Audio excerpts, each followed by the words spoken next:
Happy Sunday, friends, and welcome back to my channel. It is Sunday, which means that it is another segment of our Sunday Running Book Club. So hi everybody, thank you for joining me again, and those of you who have already picked up Running a Love Story by Jen A. Miller or are just joining us, make sure you watch last week's video because we talked about chapters 1 through 3. I definitely won't give any spoilers in case you just started the book, but so far I'm loving it. I'm actually, to be honest, almost done with it because I can't put it down. So let me know in the comment section below what you guys are thinking of the book, how you like it so far, all those good things. Okay, so this week we are talking chapters 4 through 6, and again, I'm not going to give any spoilers away, but this is where Jen talks about coming out of a relationship and now she's in a new relationship.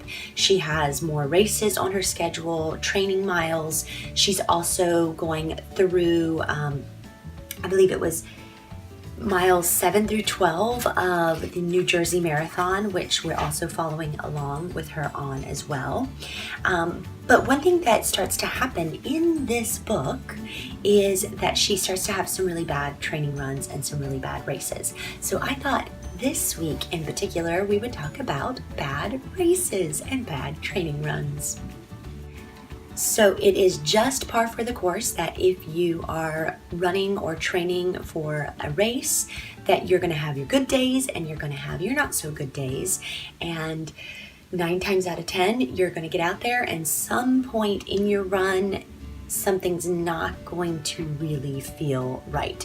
Whether it's the first couple of miles trying to get into it, or whether it's halfway through the training run, you start to feel like lead, or just overall in general, you just feel kind of bleh. For me personally, I will say that when I reach mile 3 is when I really start to find my groove and really start to feel like, okay, now my body's like easing into this run and I'm totally feeling okay. I mean, that's not always the case, but for the most part it is. And so it changes person to person. It's not always the same for everybody, but I will admit that there have been so many runs that I have absolutely just completely bonked out on and maybe stopped earlier than I had anticipated, or just felt completely awful during the whole run. This one particular time I'm going to talk about was during a race. And so, yeah, let's talk about that. Okay, so since Jen was talking about the bad races in these chapters that are coming up, for some of you who might not have gotten there that far, chapters 4 through 6, she kind of talks about bonking out on some training runs as well as the race not going in the way that she thought it would go. So I was doing last year the 9+1 program to get into this year's 2018 New York City Marathon. So what that means is the New York Roadrunners has, if you're a member of the New York Roadrunners, you can do 9 qualifying races in a year and volunteer at a qualifying race to earn guaranteed entry into the following year's New York City Marathon. So I was finishing up my 9+1 program last June, and I was running the Achilles race, which, by the way, if you have never ran an Achilles race or gone and spectated an Achilles race, I 1,000% definitely recommend doing this because it is one of the most inspirational races I have ever done in my life. But this race fell in June, which is very hot here in New York City, and it was a beautiful day, don't get me wrong. I just happened to not, I think, fuel properly. I did not hydrate properly, and I really was trying to kind of book it in that race with my running wife, Annie.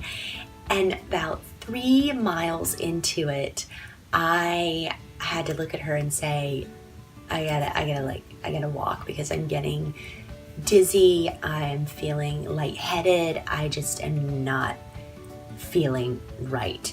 And so we walked a little bit and then kind of got back into the groove, started then incorporating my intervals in, which I hadn't done up to that point. But everything just went in my brain completely wrong. And I just remember finishing that race, loving the race, and being so happy that I ran the race, but also just being like, wow, that was not a good run at all. And luckily I learned from that run, but you know, I still have on my off days, I still have my good days, but that race really just completely bonked.